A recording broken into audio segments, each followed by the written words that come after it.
In this year's election, people in Boston will vote for mayor and city councilors, and there will be 3 open seats in council districts. One of them is District 2, currently represented by Bill Linehan. The district includes South Boston, the South End, Chinatown, the Leather District, Bay Village, and part of Dorchester.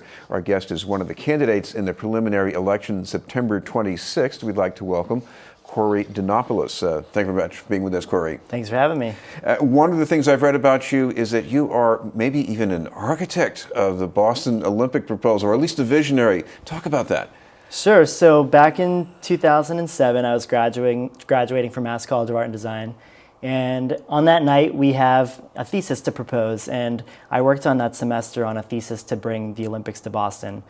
It essentially was me designing a bid book, doing some research for a number of months on past Olympics, and creating a brand actually for the city of Boston, and doing a lot of field research on what that brand could be and how to sell the city. Looking ahead to 2012, I watched the London Games every single day it was on and was inspired by those games. But what was interesting about the London Olympics was that they did it in a sustainable way. A majority of their venues were primarily temporary venues, which means they were put up and taken down in a very, easy kind of temporary way. And I looked at the city of Boston and I said, look at all our colleges and universities, look at what London just did. They're also compact, old school, type city with small streets. Maybe there's a way that Boston could actually do this while improving infrastructure and transportation in a timeline. Well, you were very involved in the process, and one of the things a lot of us came out of that with was a lot of skepticism, especially about the financial part of this. And yet you came out of this with an endorsement from one of the leading skeptics, Chris Dempsey. How did that happen? So Chris and I were obviously on opposite sides on this issue, but at the end of the day, we both love the city of Boston and we both wanted to succeed. We just had different ways of getting there. Now, Chris definitely did his homework on as far as cost overruns and history of the Olympic Games. And when you look at the spectrum of the games and where they were hosted, most of the cities didn't turn out so well. You look at London though, and in LA, and they turned some profits over and got some pretty good improvements to the city. So the day after the bid failed here, I reached out to Chris and Liam Kerr and I said, let's get a beer, let's talk about how we can move forward together, because we both had great ideas and we both have quite an obsession with transportation and infrastructure there. So, Chris and I and Liam hit it off. He said, if you ever need help in the future, let me know. And I called him up and I was like, I'm really interested in this council seat. I'd love your help and I'd love your expertise on transit and cycle infrastructure. This is a district that, as I think you have pointed out, has something like half the city's new development, and there's an incredible need for better transportation, more access. How does your background equip you to do something about that? So, like you said, over the last 10 years, 50% of all the new developments actually happened in this very district. So it's growing exponentially. I've worked in the World Trade Center for 9 years in the Seaport, and I used to look out my window and be able to see downtown Boston. And now it's been blocked by a number of new buildings. And Boston is doing well. We're growing. We're touting all the great jobs and the fact that we have huge companies moving here, like Reebok and Amazon and now GE. But while we have great jobs here, we have a really hard time getting people to those jobs, whether it be the T, whether it be cycling, whether it be the pedestrian experience on our roads, or even driving in your car. It is at a standstill. And I believe that what I've learned in business and in art school, or I'd like to say design school, because art makes me sound like I'm a painter, which I'm not. But looking at creative ways of piloting new programs.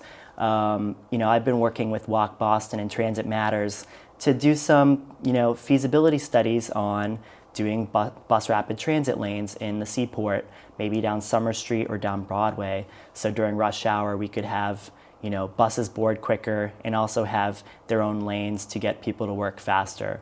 I think that my background in design and having worked in business where we are constantly iterating and working with people on solutions lends itself well to working on the council to get creative stuff done. This is BNN News, and we're talking with City Council candidate in District 2, Corey Dinopoulos. Corey, if you were the councilor, I can also imagine you getting a call around about this time. What about the tenants on Harrison Avenue, where the owners are putting a building up for sale and they might have to move out because their below market rents are going to go sky high? What do you do about that? You know, we have to keep an eye on the eviction of tenants, and I would be a big supporter of the just cause eviction measure? Yes. So, you know, I've been doing some reading on that, and it's a complicated process. My background's not in policy or writing of policy, but I'm certainly willing to listen and learn because I've been doing that since I've graduated college, you know, keeping my ears and eyes to the ground to see what's happening in the city. You know, we've got too many luxury units going on. We also have a lot of regulating to do with the short-term rentals. And I think that we need to continue to keep people in our community by keeping the rents low and also doing what we can to make sure people don't get evicted in the city. Turning to education, one thing you did recently was you came out against the measure to raise the cap on charter school expansion. What was the reason for that? So this is another issue where I go back and forth. I have friends who are administrators, teachers at charters, and I also have teaching friends and administrators in Boston Public Schools. And both sides give me their argument on what's the best thing to do. Listen, I think all of our schools should be successful.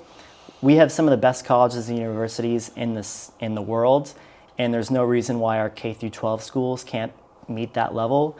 What we got to do is, you know, starting with the level 4 and level 5 schools in the Boston Public Schools, you know, try to turn them around. Let's look at what the Jeremiah Burke School did in Dorchester. Let's take some of those practices and apply it to some of our level 4 schools. One being the Excel High School in South Boston, where the teachers and administrators, I think 80% of them received a pink slip at the end of the year. We got to get these schools back on track, maybe start integrating more innovative thinking and working in the real world to get these kids good jobs. Now on the charters are doing quite well, but unfortunately there's a waiting list to get into these schools.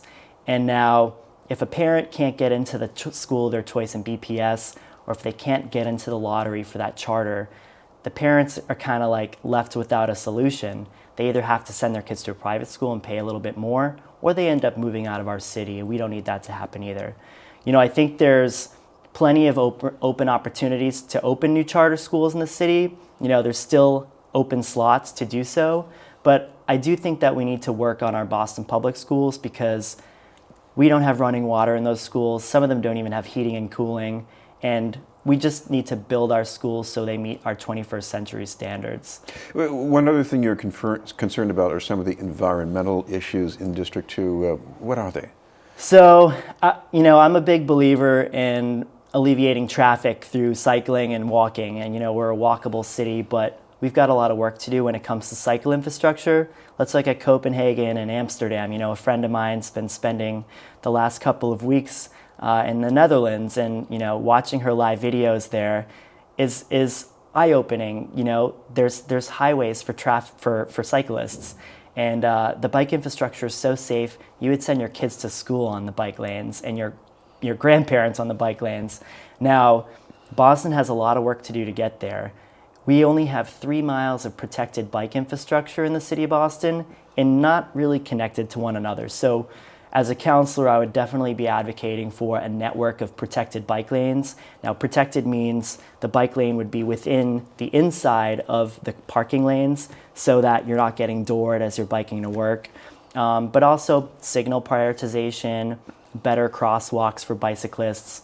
And we got to enforce that, you know, both cyclists and drivers pay attention to the rules of the road so we don't have any accidents. I would also be a supporter of banning plastic bags in the city of Boston, just like Cambridge did. You know, I think we see too many of them on the ground and the trees. It's a state issue, but I was a supporter of the bottle bill. And, you know, I'd do anything on the city level to ensure that we try to pass that, because on my way to work and on my way to here, you know, you see too many plastic bottles on the streets, and we got to do something to curb that. Finally, we should mention if people want some more information on your campaign. You've got a website and a Facebook page too, I think. Sure, yeah. I mean, it's Corey Dinopoulos for Boston City Council on Facebook, and my website's coreyforboston.com. Thank you very much for being with us. Thanks for having me. Candidate for City Council in District 2, Corey Dinopoulos.